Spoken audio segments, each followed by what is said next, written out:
lisensi atau sertifikasi atau apapun itu mereka nggak punya gitu, hanya gagal gitu sekedar atau tidak punya gitu. teoritis gitu ya. Kemudian Ya, dengan ungkapan bahasa teoritis yang terlalu wow, aduhai gitu kan.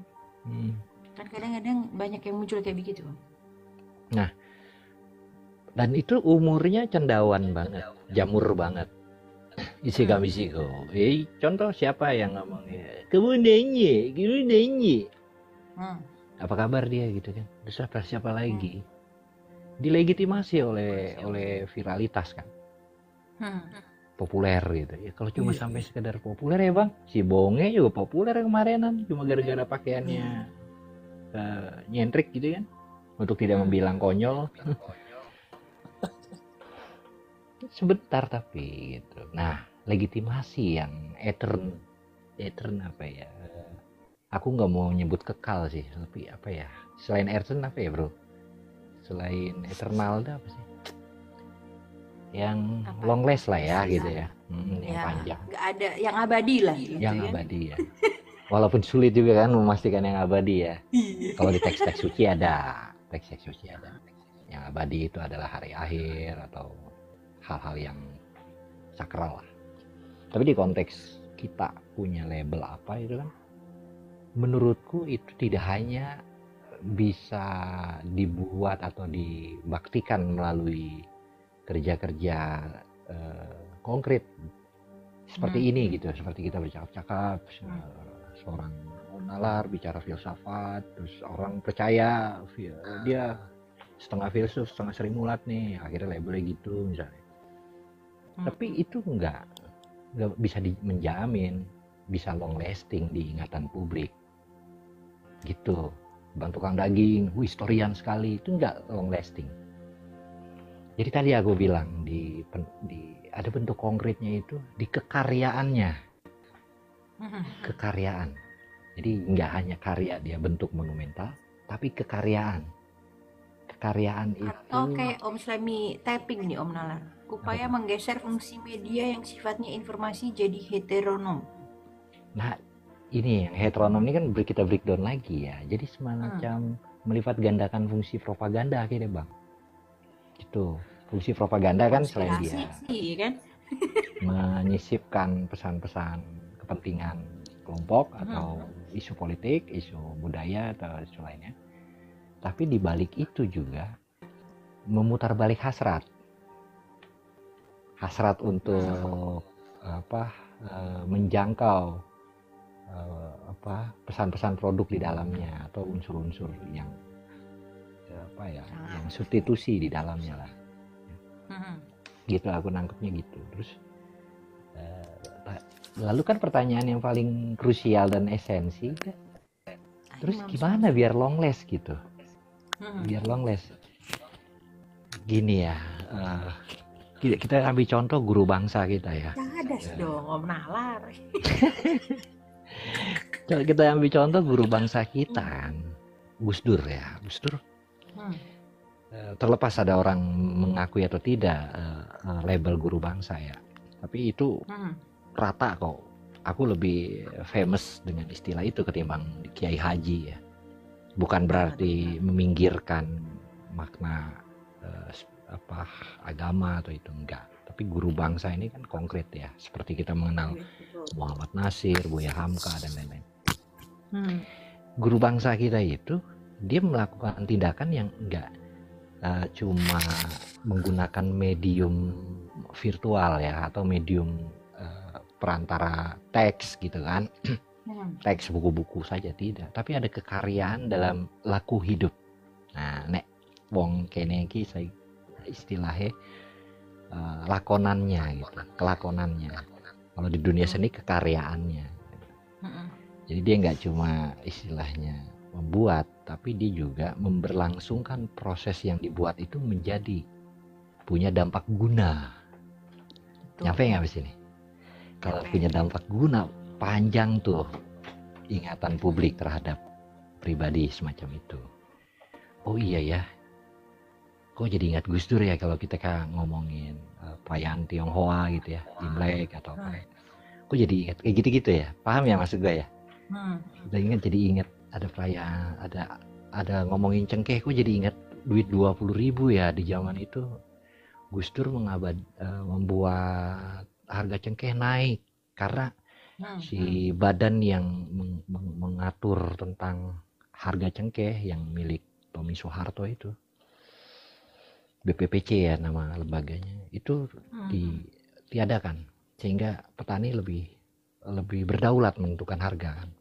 Sehingga diabadikan tuh simbol cengkeh itu di duit 20.000 dan mengingatkan saya pada legacy Gus Dur. Kayak gitu, legacy guru bangsa. Pengajarannya apa kan gitu. Kalau teman-teman santri atau Gus Durian kan pengajaran dia lebih ini ya, lebih dalam lagi ya soal kajian-kajian atau yang sifatnya literatif ya. Tapi kalau di konteks kita yang awam di luar teman-teman Gus Durian atau santri-santri yang belajar dari karya-karya teks beliau, dia memberi pengajaran dalam bentuk laku. Yang kalau bahasa sekarang kan bukan laku ya, apa sih namanya? Sikap-sikap itu loh. Itu kan pengajaran menurutku. Nah itu kita kurang figur itu di aspek laku hidup itu gitu. Umur panjang sebuah kontribusi itu kan selain di ingatan manusia, juga di makhluk lainnya. Makhluk lainnya bukan maksudku jin sebangsa Panji gitu ya, atau makhluk halus lain gitu, enggak. Tapi juga di pohon-pohon, di para penghuni laut gitu. Sehingga mereka bisa terus berkembang biak, sehingga pohon-pohon terus bisa membiak juga. Karena ada laku yang membuat misalnya regulasi lebih berpihak pada alam.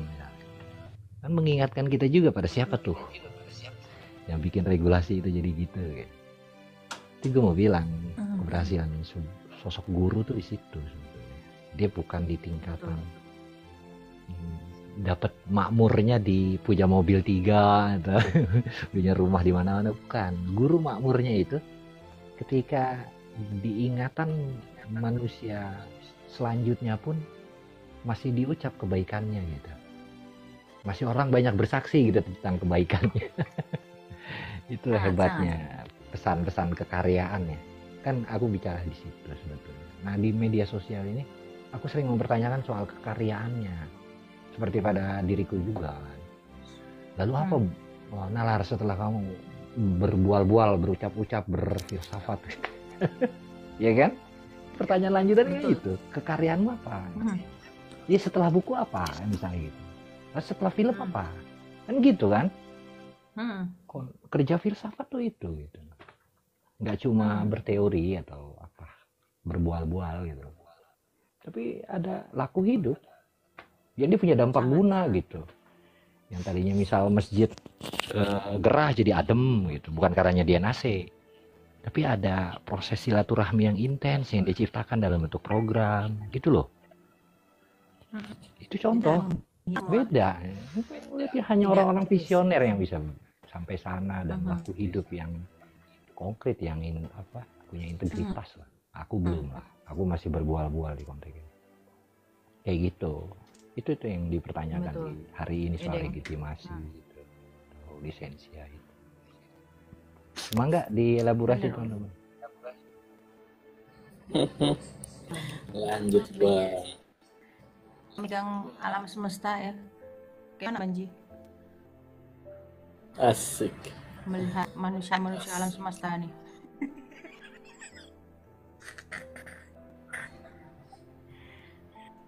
Iya. Makanya gue tuh orang yang ingin mencoba melebur dengan semesta dan menghilangkan kemelekatan menjadi kosong adalah isi adalah kosong, Mbak. Nah, itu dia. Terus demen gue kalau udah ngomong kayak begini. Adem banget memang denger Panji ini ngomong. Silakan. Ya karena balik lagi ya soal sertifikasi. Legalitas lah ya. Salah. Tadi itu apa tadi ngomongnya? Iya bener ya, lisensi. Iya, bener. Ya kan sertifikat sekarang itu seolah-olah hanya sebuah kertas kan gitu. Tidak mengandung arti-arti yang lain. Contoh adek gue kemarin juara Olimpiade IPS ke Indonesia ya, juara 3 ya gitu, maksudnya ya tetap masuk 1, 2, 3 lah ya, ya anggapnya juara lah ya. Ya udah gitu, nggak ada hal yang lain gitu yang bisa dikembangkan di situ, karena fungsi lisensi di sini sudah tidak lagi menjadi sebuah patokan atau sebuah meteran ya gitu, karena meteran sekarang banyak dijual di material gitu. Nah makanya Itu dia, betul. akhirnya hilang makna nilainya gitu, sehingga ya orang-orang bagaimana cara untuk show up gitu, bagaimana cara dia survive, ya akhirnya mencari legitimasi gitu. Dan terjadi sekarang itu ya semua jadi birokrasi kan, sehingga bisa masuk ke dalam sebuah situasi yang menguntungkan diri gitu dan menghancurkan yang lain gitu. Akhirnya jadi korupsi. Kenapa korupsi merata gitu? Itu yang terjadi. Makanya Atau dari gini Om Panji, makin banyak orang yang buta pemahaman gitu. Makin kesini, gimana Om Panji menurut lu? mereka sebenarnya bukan buta pemahaman, Mbak, tapi dia tidak berani mengemukakan hal yang sebenarnya. Karena kadang kebenaran itu pahit ya bagi orang lain ya. Nah itu dia, betul. Contoh, udah ada tulisannya parkir gratis, ya kan? Kita bilang ke tukang parkir, Bang, parkir gratis. Nah, harus saya yang ngomong kan, udah ada VT-nya ya, gitu. Nah, bagaimana cara menyikapinya, gitu kan? Ya kita cuekin. Oke, kalau 1, 2 orang, tapi yang lain kan nggak ngikutin juga, nggak serempak. Itu dia. Ya akhirnya dia tetap ada kan, kecuali memang si parkir ini dia bisa mempunyai lisensi kan, dari sebuah karcis yang di situ ada tulisan, apabila kendaraan Anda hilang, tanggung jawab kami. Oh saya bayar itu, gitu. Anggap aja asuransi kan gitu. Itulah yang mungkin harus berani dikemukakan dari Bang Devon. Kayak gitu. Harusnya. Nah, enggak, soalnya gue baca tappingan si Panca gitu kan. Gue bilang apa tadi tappingan di atas tuh. Tadi itu gue nggak bermaksud untuk membicarakan kalau dia aneh gitu ya. Dia kan bilang, Bang Panji, gue bilang iblis paling beriman karena mau pilih antagonis dibilang aneh. Padahal gue nggak ngomong dia aneh loh tadi, ya kan? Gue suruh dia berkaca. Even jadi iblis pun kan ada lisensinya tuh, kalau kita pelajari. Ya, lu harus punya ya. Ada pengakuan dulu kan. Nah, antagonisme iblis itu kan, antagonisme iblis itu kan dilegitimasi oleh lakunya dia. Nah, yang tiap waktu kan konsisten kan. Pokoknya sampai Medusa terjerumus, nah konsisten tuh. Padahal itu legitimasi. Tanpa legitimasi kita udah jadi iblis gitu, oh bukan? Jadi gue menarik deh kalau ngelihat iblis dari konstruksi antagonisme gitu. Soalnya dia yang paling taat ibadah loh dulu sebelum Adam ya. Mungkin sampai sekarang ya bentuk ibadahnya aja beda gitu. Ya beda jalur ya. Beda jalur, kayak seniman kan, ada yang ibadahnya pakai gitar, ada yang pakai kuas kan, ada yang pakai keramik macam kan. Nah, itu gimana lu, Banci atau tukang daging sebagai ahli periblisan? Bukan. Nah, jadi gini Mbak, kalau saya punya perspektif itu pakai filosofi jalan ya gitu. Saat lu tahu itu lawan arah ya kan, atau bukan jalan yang semestinya, berarti kan lu harus yang lebih sadar dan lebih aware dan lebih paham ya kondisi gitu. Lu siap konsekuensinya, lu harus siap hal-hal yang akan terjadi, apakah lu mencelakakan orang atau orang mencelakakan lu kan gitu, kayak gitu. Tapi saat Betul. si melawan arah ini sudah menjadi habit dan akhirnya menjadi sebuah legitimasi, itu udah bukan suatu hal yang salah ya, gitu. Jadi dimaklumi, akhir pembiaran gitu. Dan saat ada yang kelindes atau ya apa ya dibilang sial lah gitu. Oh itu takdir. Akhirnya dia ada suatu esensi di luar itu yang disalahkan, termasuk iblis gitu atau setan gitu. Dianggap sebagai pembenaran mungkin ya Om ya. Iya. Pembenaran diri sendiri gitu. Oh, betul. Itu dari Itu hal yang sangat setuju ya kecil. saya. Dingin banget memang. Betul. Gimana tukang daging? Dari hal kecil tuh, inget kata Panji Nusantara si pemilik alam semesta. Nah, sudah mulai berubah? Oh, belum. Bukan, biarin aja lah. Urusan kita itu. Enggak, tapi ya sebenarnya ya, kalau lu mau boleh jawab jujur lah ya. Sebenarnya kalau tadi Om Nalar sama Om Panji bicara tentang legitimasi, tentang lisensi segala macamnya. Pertanyaan berulang selalu gua tanya ke lu gitu. Apa sih sebenarnya yang lu cari di room perdebatan tuh?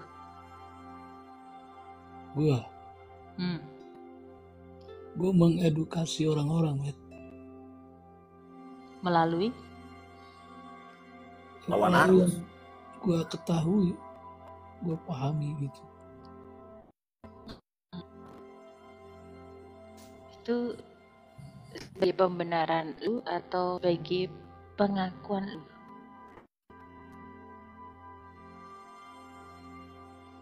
Karena dua konteks yang beda ya kadang ya, antara pembenaran dan pengakuan. Hampir-hampir sama lah, samar-samar gitu. Itu gimana? Gitu Kang Daging. Sebelum ke Om Slemi. Ya begitu, memang.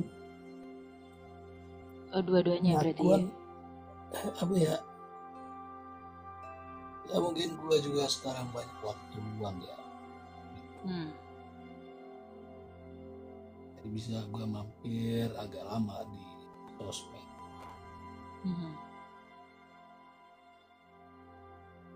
Follower bertambah berarti ya? Setiap lu muncul di mana gitu, makin banyak yang DM gitu ya?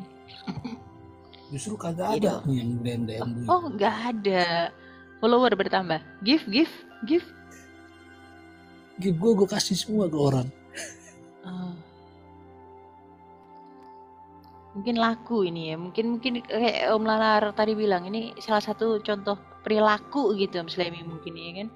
Gimana menurut Om Slemi semuanya? Iya Bang Panji, halo. Lama gak denger suaranya Bang Panji. Halo. Adem ya? Tambah adem Bang Panji. Adem banget. Tapi saya nggak percaya Bang Tukang Daging itu mengedukasi.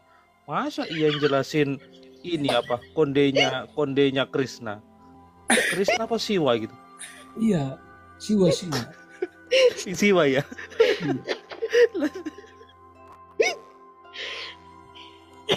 Siwa, Buddha, Mitra, sama-sama punya. Enggak, itu loh yang di apa Bang? Sanggul apa itu yang di atasnya Siwa itu? Konde ya. Keren banget itu. Kondenya itu dipermasalahkan. Nah itulah dia. Sampai dia bisa jelasin apa semiotiknya itu loh, apa ularnya, keren banget. Luar biasa ya. Itu antara ilmu teori apa cocok logi kira-kira? Kalau di masalahnya cocoknya banyak, Mat. Kalau di diskursus filsafat ada studi hermeneutika itu Medusa. Itu kita bisa tandai dari era monastik ke skolastik itu ada breakdown bahasan dalam filsafat di hermeneutik. Ada yang disebut alegoria alegoria dikti sama alegoria fakti. Artinya satu yang berbasis fakta, satu berbasis dikti, dictionary, simbol. Dikti itu simbol kata itu. Nah kalau fakti itu lebih ke realitas yang bergerak, yang Gue hanya berdinamis. memancing dia kok tadi Om kayaknya gitu. Karena cocok loginya banyak banget. Hmm. Ya, Nah, itu. sebenarnya poin bicara tentang simbol atau data-data sejarah itu Hmm. apa yang ada di balik sejarah itu, yaitu potensi-potensi apa Email. dalam dalam peristiwa sejarah itu yang menyebabkan itu bisa tersebar luas atau punya pola yang sama gitu. Nah, potensi-potensi itulah sebenarnya yang berkaitan dengan ya kehidupan kita yang aktual sekarang gitu. Nah, faktanya ya sekarang ini ya kita di Nusantara ini ya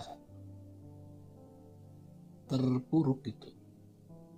Padahal potensi yang sama masih kita miliki di sana. Nah itu poin 2 sebenarnya itu. Sana itu maksudnya gimana? Sana itu siapa? Di mana? Iya. Sama. Bang tukang Sama apa daging. sana? Sama. Sama, oh sama. Sana dan sama itu kosong bang tukang daging.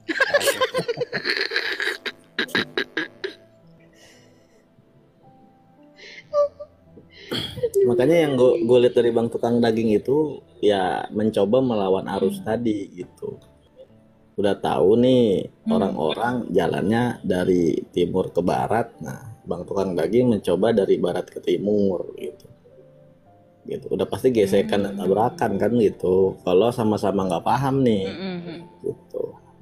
Nah, kebetulan Bang Tukang Daging itu tadi punya beberapa diksi-diksi ya atau hal yang mungkin orang-orang gak kepikiran ke sana ya. Akhirnya Bang Tukang Daging meskipun lawan arus tetap diperkenankan jalan tuh. Meskipun agak ke pinggir tuh deket-deket selokan gitu. Deket-deket tukang asongan gitu kan, berhenti dikit, berhenti dulu, terus maju lagi, berhenti dulu, maju lagi gitu. Kayak gitu. Ya, paham. Oke. Gimana Nah, Om cuman- Slemi? Itu jawaban Om Panji loh. Nah, saya tetap Gimana? konsisten ya kalau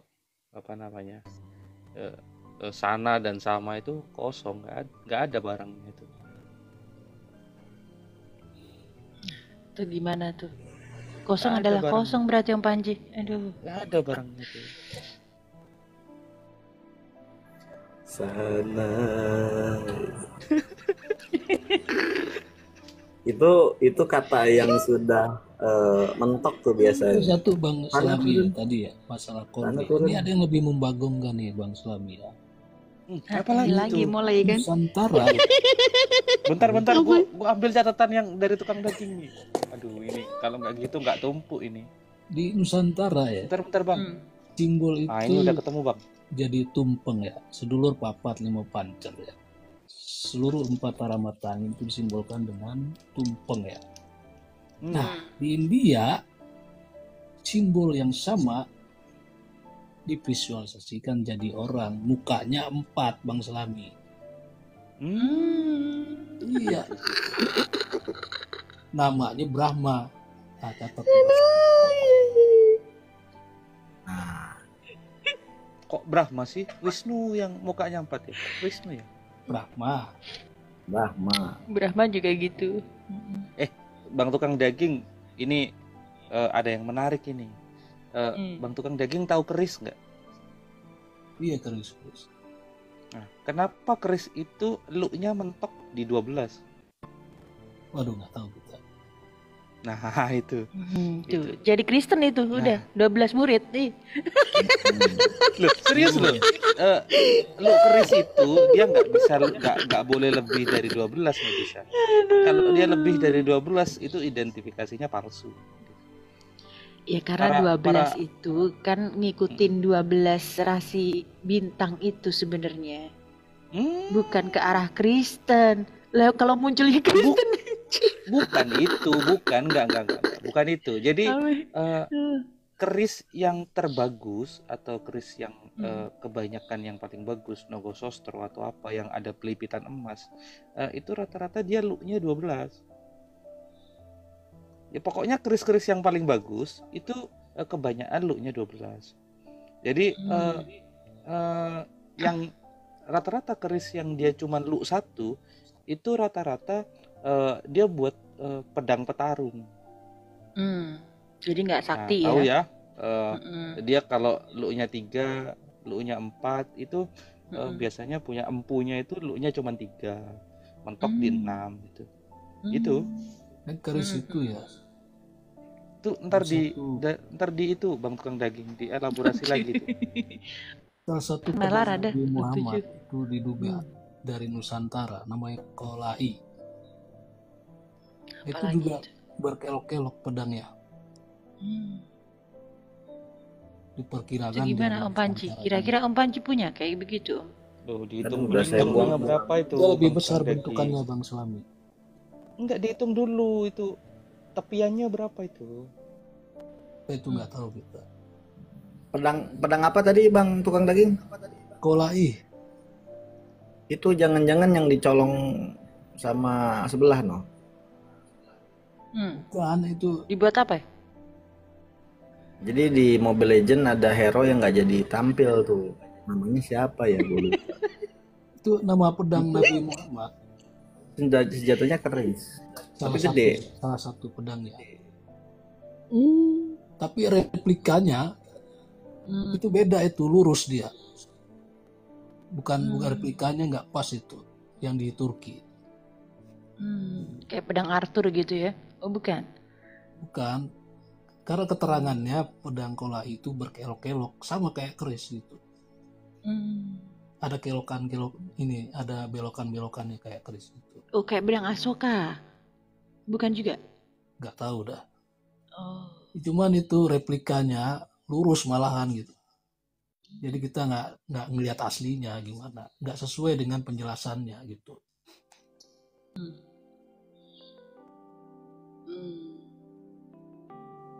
Simbol Nggak tahu tuh strata berapa. juga bisa itu. Apakah 12 juga belokannya atau kagak? Nggak ngerti kita.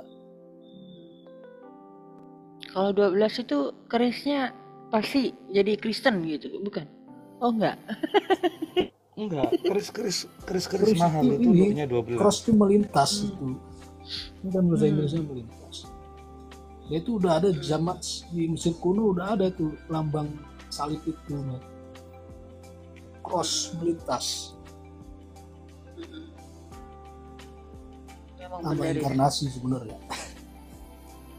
Makanya kan yang umum itu ya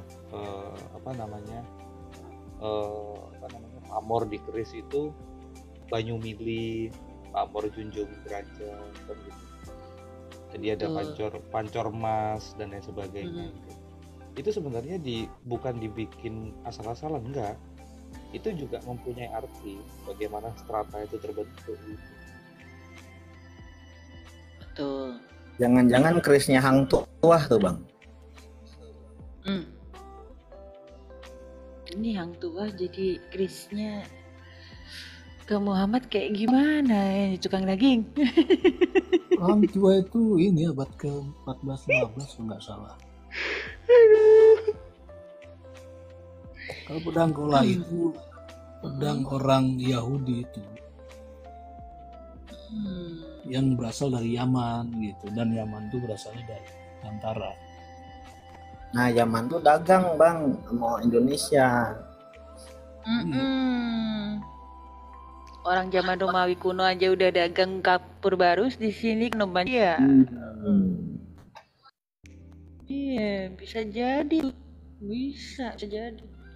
Yang Ya, bikin kita- tukangnya di sini Om, ya kan? Iya. Makanya kenapa tumpeng makanan ya, apalagi yang dicari di kita mah apa aja ada, udahlah nggak usah orang lah, nggak usah apa, makanan aja. makan manusia, baru tuh disederhanakan jadi makan nasi gitu. Kalau Yang temen dikasih makan temen saja. kayak mana tuh? Beda ya. Itu kayak Bang Selami itu teman makan temen. Waduh, apaan ini? Kok ke gua? Iya, kayaknya Dajjal deh. Matanya satu. Aduh. 30 ya. Oh, oke. Udah mau Pedang apa syuting. namanya?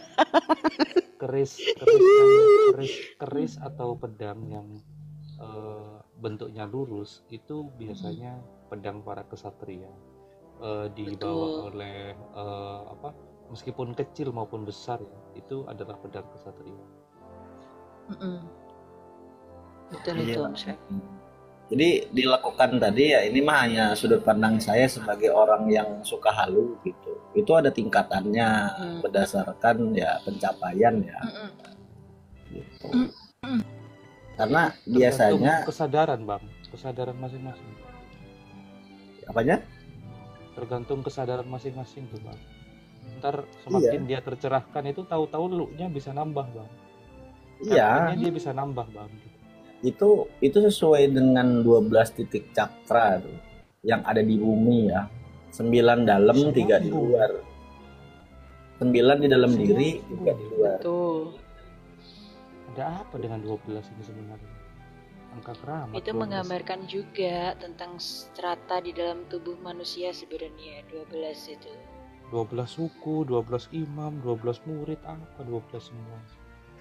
Ya karena kan semuanya ngomongin sejarah ini kalau dari gua ya Om Slami nggak lagi ya, karena gua juga kan kalau Bang Selam, dari analisis gua kan gimana Om? 72 bidadari itu perkalian berapa 12? Oh ada ya hitungannya, bentar. 11. Kalau 11. Kurang 1 itu berarti. Oh enggak, kalau 72 bidadari bukan itu Bang Panji. Beda itu. Bukan. Pertambahan Beda itu. iya. 7 tambah 2 itu pertambahannya. Kalau 72. Gue bukain dikit. Oh bukan. 72 bidadari itu ketika Yesus bersama muridnya itu 70 orang tuh, tambah dia dan ibunya itu jadi 72. Musa bersama muridnya pergi 70 orang, tambah dia dan Harun jadi 12. Jadi 72 gitu. Gitu ceritanya ngitungnya. Nah ini yang cewek ya, semua 9. Duanya siapa? Nah mana cewek semua mana? 72 bidadari kan semuanya bidadari Om Slemi, nggak ada bidadaranya. Ini gimana dah? Aduh repot ini kalau baca Daud ngelawan raksasa, mentok di raksasa, repot nih. Kok ketapel nih. Udah selesai kan gitu. Makin ngebahas ke sono loh ya. Itu dimensi yang beda. Oh, itu beda alam ya. Aduh. Saya gini, kalau menurut gue ya, kenapa harus 12? Semuanya bersangkutan dengan 12 gitu. Karena kalau dari ilmu astrologinya yang gue tahu, dulu itu awalnya orang kan kalau kata Sigre nggak kenal bahasa, hanya persimbolan gitu. Yang dilihat adalah ketika dia melihat langit gitu. Di langit itu ada 12 rasi bintang yang terbentuk, ya kan? Orang kalendernya juga mengikuti 12 itu. Nah, akhirnya iya ya, kalender 12. Iya, 12. Dan kenapa pada akhirnya matahari itu dianggap sebagai dewa yang paling besar? Karena memang matahari sebagai pusat tata surya. Ya kan? Terus ya dari perbintangan. Makanya saya gini Om Slami, gue tuh ketawa waktu siapa tuh Ustadz siapa Felix ya, lagi cerita di podcastnya siapa gitu. Anda tahu nggak dulu sebelum si Ibrahim ini ya gitu mengenali agama atau apalah itu gitu kan bahasanya dia gitu. Dulu tuh percaya pada 3 persimbolan gitu, bintang, bulan, dan matahari gitu. Nah ya memang itu pada titik awalnya. Akhirnya turun-temurun kan dengan persimbolan itu gitu. Karena orang dulu kan zaman mitologi kan hanya melihat langit, hanya melihat persimbolan itu Om Islam. Iya, Gitu. transisi dari mitologi ke logos kan memang kayak gitu. Betul. Terus kalau dari numerologinya, kenapa ada angka 12? Karena 12 itu kalau dihitung jadi 3. 3 itu pangkal tentang penciptaan ya. Apa bintang awal lah gitu. 12 bisa dibagi 2. Kamu angkat kan gitu. Kakak tadi kalau di dua dari ini kalau dari pesawat 72 itu kalau di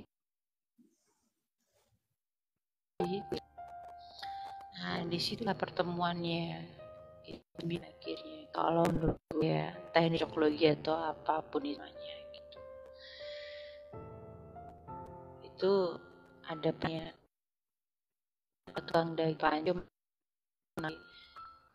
Quran itu kan sebenarnya di ayat-ayat kalau dihitung juga akan bertemu 3 angka itu ayat Bible pun ada setiap dari kejadian sampai ke wahyu kalau dihitung bilangan itu akan bertemu dari satu kalau di Bible ya gua pernah nyoba itu dari satu pasal ke pasal yang lain itu nyambungnya 369 angkanya gitu makanya Tesla pakai poros 369 itu untuk menunjukkan fisikal kuantum yang diwujudkan itu ya kalau itu dari gue ya gitu.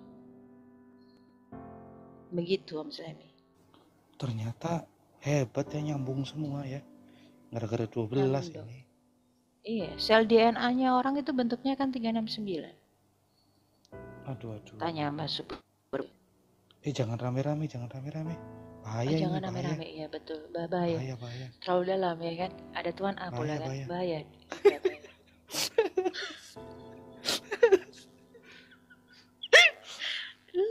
Bisa woy pancingannya ya. Gara-gara si nama Brahma. Gimana tukang daging? Besok disiarkan? Oh jangan.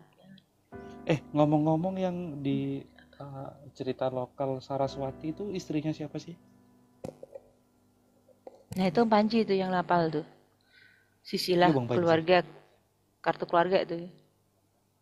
Mana tuh? Saraswati Putri Saraswati itu atau Ratu Saraswati itu istri siapa ya? Gue lagi energi sisa nih belum bisa terkoneksi sama semesta nih belum. Waduh bahaya nih jangan biarkan ini seperti itu jangan di mute jangan di mute bahaya ini semesta bisa goyang kalau Bang Panji terputus dari semesta. Wih deh karena jam cuma 12 lagi nyari angka 13 nah itu dia. Di samping lagi bahas itu yang di Tangsel itu apa?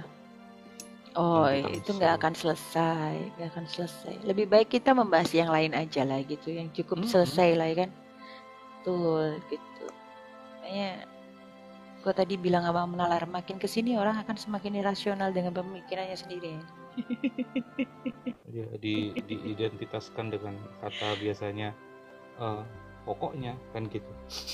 Nah kalau iya udah pokoknya cocok ini, loginya halo Om Ragil nih suaranya kayak Iwan Fals banget nih kan. Jadi ya 12 itu muncul karena itu Islami kalau menurut gue ya. Ya macam-macam sih bisa diartikan macam-macam. Gue ingatnya Isyana Saraswati. Ntar dulu. Waduh, penyanyi itu. Jangan. Enggak, saya pernah dengarnya dari Gus Muafik itu. Kan kalau ngomongin Islam datang, itu kan Ibrahim punya istri namanya Sarah.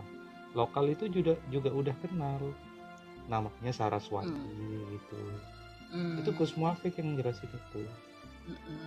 Nggak tahu siapa di sini sebutannya siapa ya? Brahma atau Brahmana ya? Brahmana di sini namanya. Abraham disebut Brahmana kan gitu. Oh, Ya kan semua sebenarnya ya Bang, kayak Dewi Kuan Im sama Dewi Maria, Bunda Maria gitu Bang. Banyak lah Tapi yang beda ceritanya. Itu beda loh ceritanya Dewi Kuan Im sama Bunda Maria. Kalau Bunda Maria dia memang perempuan kan bisa gitu. sama-sama Bunda, sama-sama Bunda. Ya lanjut. Tapi Mbak tahu nggak? Biarkan semesta putus Medusa. Memang. Tapi Mbak tahu nggak itu kenapa Bunda Maria nggak punya laki? Karena dia cewek juga, dia cowok juga. Gitu. Oh, ini lebih dalam lagi ya kan? Waduh, ini lebih dalam. Tolong saya jangan dilaporkan penistaan agama ya, saudara yang nonton. Ini mengejutkan ini berita menghebohkan tuh ini. Jangan ini untung yang nonton 6 Bang Panji. Iya. Ya kan mumpung sepi Bang. Di luar juga udah nggak ada. Oh iya betul. Kaget itu Bang. Takut bukan kaget lagi Om Slemi, gue dilaporin penistaan agama lagi, gue cari Panji ya. Jangan nih. Udah masuk poster kok gue buronan.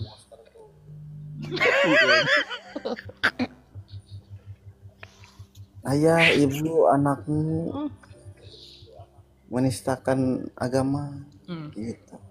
Kayak gue gitu loh Bang Panji. Gue naik komal, besok dikatain orang Hindu. Gue naik koma lagi, besok dikatain orang Kristen. Gue naik koma lagi, besok dikatain orang Islam. Terserah lu, gue tanyain gitu. Nah, makanya namanya Bhinneka Tunggal Ika, kan gitu ya.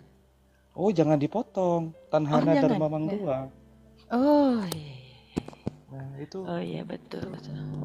Ada lanjutannya tuh, Tanhana Dharma Mangrua itu. Oh iya, betul. Wah, betul. Nah maksud gue tadi ya, biar tadi nggak ngegantung soal dia cowok juga, dia cewek juga, dia adalah wanita yang maskulin gitu. Dia tegar, dia kuat. Hanya perlambangan feminim dan maskulin sebenarnya. Nah, kalau gue menggambarkan itu bukan manusia Bang Panji. Jadi enggak, artinya gini, itu bisa juga persimbol atas kandungan gitu, atau kandungan atau induk kandungan gitu. Ketika dia dilahirkan maka akan menjadi sebuah anak yang telah dikandung dia itu tanpa bapak kan gitu. Udah tahu-tahu tanpa bapak dikasih nama pula dari bapak, aneh-aneh juga.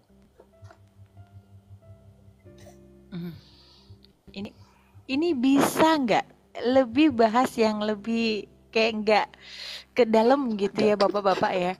Gue bukannya apa, 2 bulan lalu gue dilaporkan penistaan agama sama pemuda-pemuda beragama itu, ya. Udah 2 bulan tuh. Ini sungguhan ini ya. Ini bukan cerita dongeng ini, bukan cocok logi. 2 bulan ya gitu. Jadi tolong agak itu. Iya. Tolong dipelintir-pelintir ya bahasanya. Pas getol-getolnya itu ya on cam dia ya. Dia pas 7 bulan lagi Mbak, berarti Mbak biar cepet-cepet ngelahirin tuh. Kasus apaan tuh? Kasus penistaan agama bos, ya.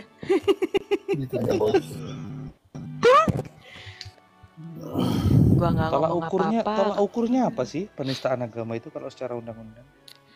Kalau di tempat gua dulu itu butir-butirnya ya, saking kertasnya udah gua sobek ya, karena itu telah menghancurkan sejuta angan saya di sini. Jadi gue nggak ngomong apa-apa Om Slemi ceritanya, gue nggak tahu gimana cerita gitu ya. Ada laporan itu penistaan agama. Akun gue ternyata dari akun gue katanya menyebarkan penyebaran hoax dan ini. Kan? Iya akun ini dipantau ternyata sebelum-sebelumnya. Ada yang nonton di luar kan, makanya gue sekarang ini di TikTok kan lagi ada klarifikasi penonton di luar berapa plus penonton itu kan pasti yang live ada kan kayak gitu. Nah itu gue pantengin terus tuh. Kalau di luar lagi 0 kayak sekarang, gue berani ngomong apa-apa. Tapi kalau di luar ada 3, 4, gue nggak berani ngomong apa-apa. Takutnya begitu lagi Apa kejadian. sih? Zaman sekarang apa sih yang nggak bisa dipantau? Itu dia. Ternyata gue juga kaget ya. Kok tahu alamat gue? Ternyata gue juga ditelisik sampai ke talk shop gue. Biasanya gue belanja itu alamatnya di mana gitu. Ya itu di situ. Kirim suratnya gitu. Dan gue kaget juga kok bisa ada surat begitu gitu ya. Pasti bukan JNE yang ngirim ya. Kan JNE jangan sebut merek lah ya. Emang langganan dia dari dulu dipantau. Iya, itu dia masalahnya. Makanya kalau bahas kayak begini ya, itu tolong ini. Oh iya. Ya gitu ya. Agak-agak disamarkan lah gitu. Jangan langsung coplos ngomong ini itu gitu ya kan. Mungkin pakai gimana? Itulah Ini samar. Coba kita reka ulang Bang Selam ya. Oke, Bang. Ya. Jadi simbolisasi wanita yang super power setiap daerah itu ada. Waalaikumsalam Ratu Video. Dan bentuk-bentuknya itu hampir mirip. Gak usah disebut merek ya. Nah, jadi gitu.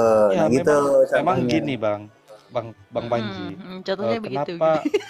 Kenapa Wonder Woman itu ada lambang palang merahnya? Betul, kan gitu. Itu contohnya, betul. Nah, itu Wonder Woman memang gitu. Dia bawa tameng kan gitu. Tahu nggak sih ibunya Superman siapa? Nggak tahu ya? Ya itu Wonder Woman. Itu belum keluar aja itu TV-nya. Pacarnya dong. Oh enggak, ibunya aslinya Wonder itu. Woman tuh Dia macarin ibunya itu. Dong. Oh, itu macarin ibunya itu. Kitanya udah kayak ini ya. Sama ibunya. Itu pacar Saras 008. Jadi gini ya, kenapa tamengnya Pak Kapten itu dia ada bintangnya sama. Gitu. Itu ada hubungannya nanti gitu. Ada ya. Makanya Gatot Koco itu ini ya bintang ya. Iya, ada hubungannya tuh.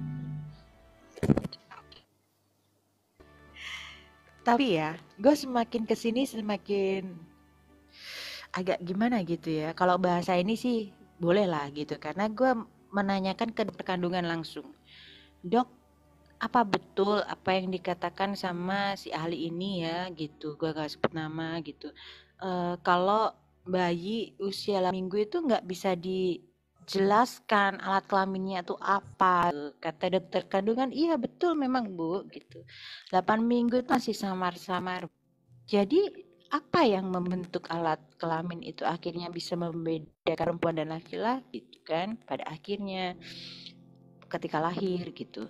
Ya itu Bu, tergantung dari sinergi kerja otaknya menangkap informasinya itu. Terus gue mikir-mikir ya, wah berarti perempuan itu bukan dari tulang rusuk laki-laki sebenarnya. Gimana tuh Om Sulemi? Ya dong. Ini bagus ini. Jadi tulang rusuk itu jumlahnya 12 itu. Ya bagi ya kalau nggak salah. Anjing nyambung bangsat.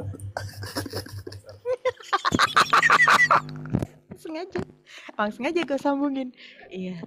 Mana? Tulang rusuk 12 terus. Ini gue tunggu jawaban loh. Tadi gue hubung-hubungin. Bentar, tergantung dulu. Perempuannya pakai sanggul nggak? Nah ini kalau pakai sanggul Bang Tukang Daging bisa jelasin. Silakan Bang Tukang Daging. Konde gue bilang. Iya, konde.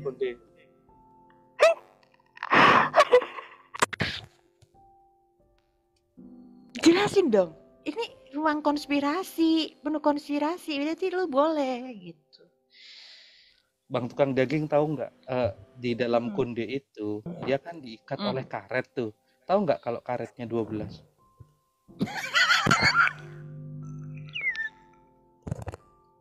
Karetnya 2 Sampai tuh pakai. Enggak.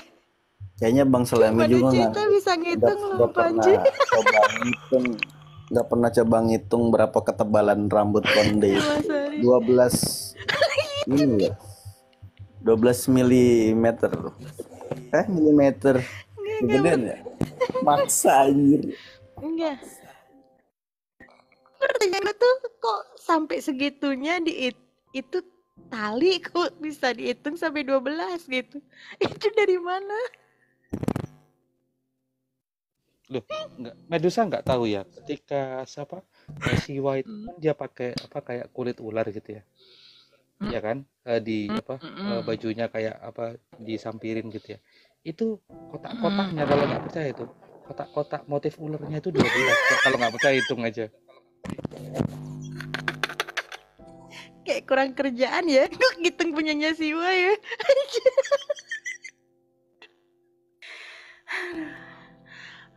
Pusing ya, makin pusing, makin pening. Ya.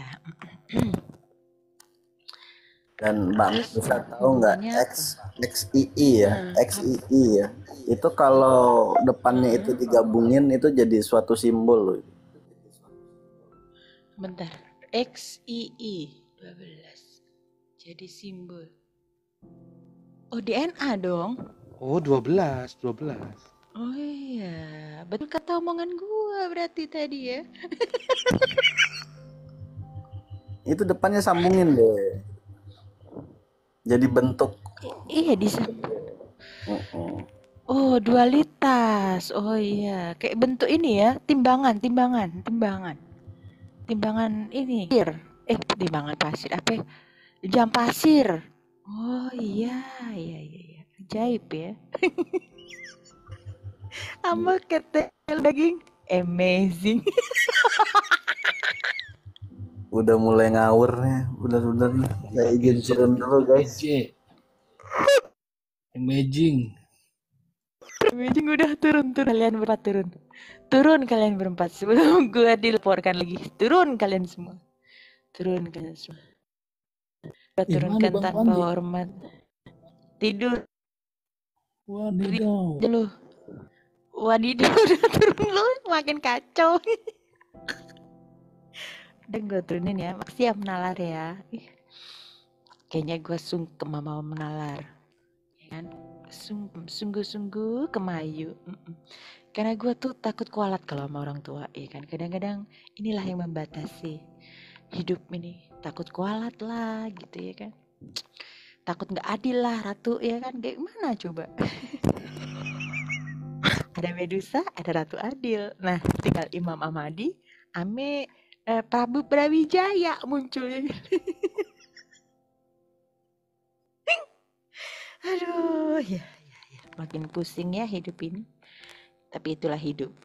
Makanya kadang-kadang manusia nih, kalau dibilang makhluk rasional ya,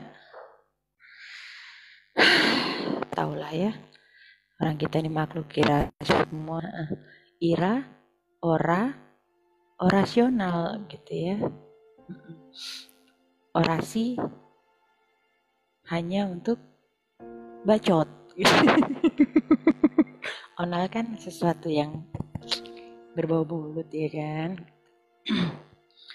Ya memang manusia itu tidak lebih dan tidak kurang adalah makhluk irasional yang mudah sekali untuk digampangkan oleh segala sesuatu gitu kan. Seakan ya itu namanya pemikiran. Segala sesuatu tuh berasal dari pemikiran. Makanya kenapa tadi gue singgung tentang benih dalam kandungan selama kurun waktu 8 minggu ya.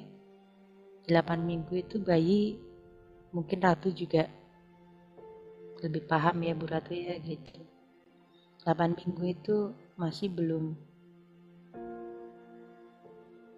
jelas tentang jenis kelamin.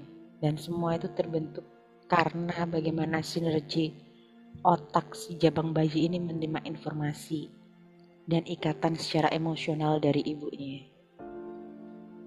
Makanya bisa terbentuk apakah dia perempuan atau dia laki-laki gitu. Makanya segala sesuatu di situ disimpulkan bisa dimunculkan dari sinergi pemikiran kita gitu.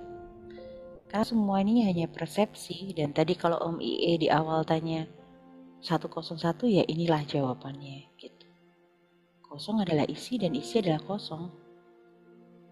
Jangan keblunder dengan kata-kata itu. Kan banyak orang yang muncul dengan blunder-blunder kata kayak begitu. Tapi sebenarnya kalau kita memaknai jauh dari itu semuanya, ya inilah kita dengan peradaban kita yang baru ini sekarang.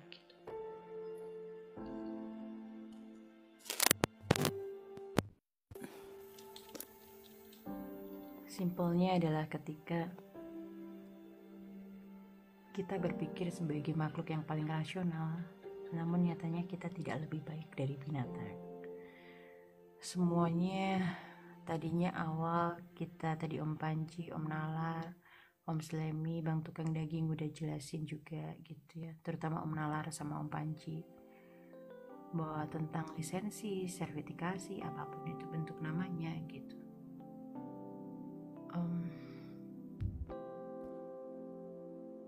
Memang betul gitu loh, bahwasanya dulu itu hal yang terpenting ketika orang berilmu, bercakap, berperilaku itu berkesinambungan satu sama lain. Tapi makin kesini ya kita akan semakin menunjukkan jati diri kita, bahwa kita ini tidak lebih hanya sekedar makhluk irasional yang cuman bisa membumbui, dibumbui kayak gitu.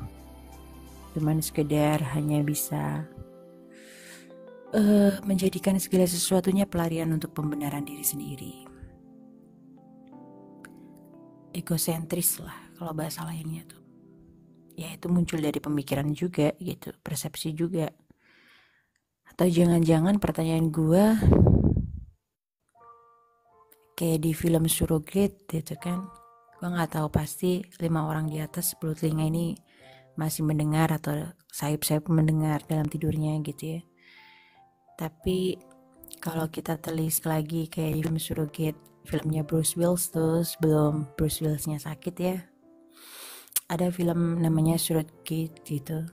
Semua orang yang tampil di luar adalah ternyata hanya hasil dari olahan tanda kutip orang yang nyatanya ternyata cuma tidur di dalam rumah, hai bestie, dan pikirannya disinkronkan dengan sebuah alat gitu, dan alat itu yang ngehidupin manusia lain di luar sana. So kadang-kadang gue mikir juga, kadang-kadang ada pemikiran gue gitu, apakah kita juga sama halnya kayak begitu, yang digambarkan, diimajinasikan dalam bentuk film Surrogate gitu. Karena makin kesini akan semakin terlihat gitu, bahwa segala sesuatu memang tidak lepas dari pemikiran, lahir dari pemikiran. Semuanya terlahir dari pemikiran. Pertanyaan gue selanjutnya ya kayak gue tadi ngomong sama Om Nalar gitu ya waktu di Komal. Otak gue tuh terlalu banyak pertanyaan gitu. Itu pertanyaan pertama. Pertanyaan kedua, apa jangan-jangan nih kita hanya pion, sementara kita yang asli ternyata tergeletak di tempat lain gitu, sedang menggunakan alat gitu kan. Dan pertanyaan penutup gue, kalau memang itu yang terjadi, kenapa Anda harus memunculkan sisi kemarahan, mencaci, menunjuk orang lain, mudah menghakimi, mudah menilai gitu, kayak polisi patroli gitu ya kan. Patroli, kalau bahasa besti gue Grey 86 tuh polisi moral gitu ya kan. Kenapa harus muncul dengan permoralan? Padahal moral itu juga dari persepsi gitu, dari pemikiran, dan segala sesuatu yang dianggap rasional itu juga belum tentu berlogika gitu. Yang dimaksud logika pasti rasional, kan gitu aja. Sama halnya kayak sekumpulan binatang. Menurut gue mereka lebih rasional, tapi kalau bicara logika kita lebih berlogika harusnya. Makin kesini makin ditumpang tindihkan gitu. So terima kasih buat 4 orang yang masih bertahan di atas, 8 pendengar dalam tidurnya. Semoga tidurnya semakin tidak rumit dengan pertanyaan-pertanyaan di otak gue gitu ya, yang gue salurkan melalui perbacotan ini. Hey Sunan Kaliangker, lu masih angker nggak? Gitu. Apa kabar lu? Jadi gue berharap bahwa kalian bisa beristirahat dengan tenang, lelap dalam tidurnya, karena akan menyiapkan hari baru, hari Senin kan, untuk beraktivitas lagi gitu. Semoga istirahat itu tidak hanya mengistirahatkan badan tapi juga otak gitu, karena otak ini perlu cas ulang biar upgrade gitu kalau istilah di komputernya. So thank you banget buat semuanya, 5 orang yang masih bertahan di atas, ada 10 telinga mendengar. Terima kasih untuk kehadiran Komal tadi, ada Om Nalar, ada Om Slemi, Om Panji, Bang Tukang Daging, buat semua teman-teman gitu ya. Thank you banget. Terima kasih Om Nalar. Gue sangat terinspiratif dengan kata-kata lu sebagai guru tadi itu. Aduh, gue kadang-kadang kalau lu nyebutin nama almarhum Gus Dur tuh, gue sebagai Gus Durian tuh kangen banget ada sosok lagi guru besar yang kayak begitu. Entah berantah kapan munculnya, tapi sempat gue tanyakan juga sama almarhum Haji Fanani yang sempat Komal gue, beliau sudah meninggal ya.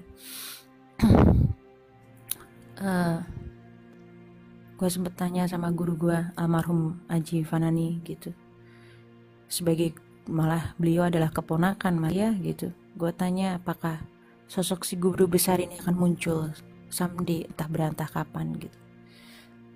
Tapi beliau dengan gue memiliki keyakinan yang sama bahwa akan ada muncul satu orang yang sama seperti beliau, dengan pemikiran visionernya, dengan pemikiran humanisnya, dengan pemikiran yang beragamnya, yang dikemas dengan guyonan gitu. Tapi lakunya juga menunjukkan bahwa beliau adalah guru besar gitu. Dan itu yang kadang-kadang di antara keirasionalan yang terjadi ini, gue pengen banget sosok beliau tuh muncul lagi untuk meragamkan lagi gitu, biar beda pemikiran gitu. So terima kasih juga untuk Mas Yusuf ya, yang udah nemenin juga gue dari tadi. Terima kasih gitu. Buat Bagus Sinar yang udah tap-tap ya, sampai berapa tadi? 2, sekian lah. Terima kasih untuk semuanya. Selamat pagi, selamat hari Senin, bye.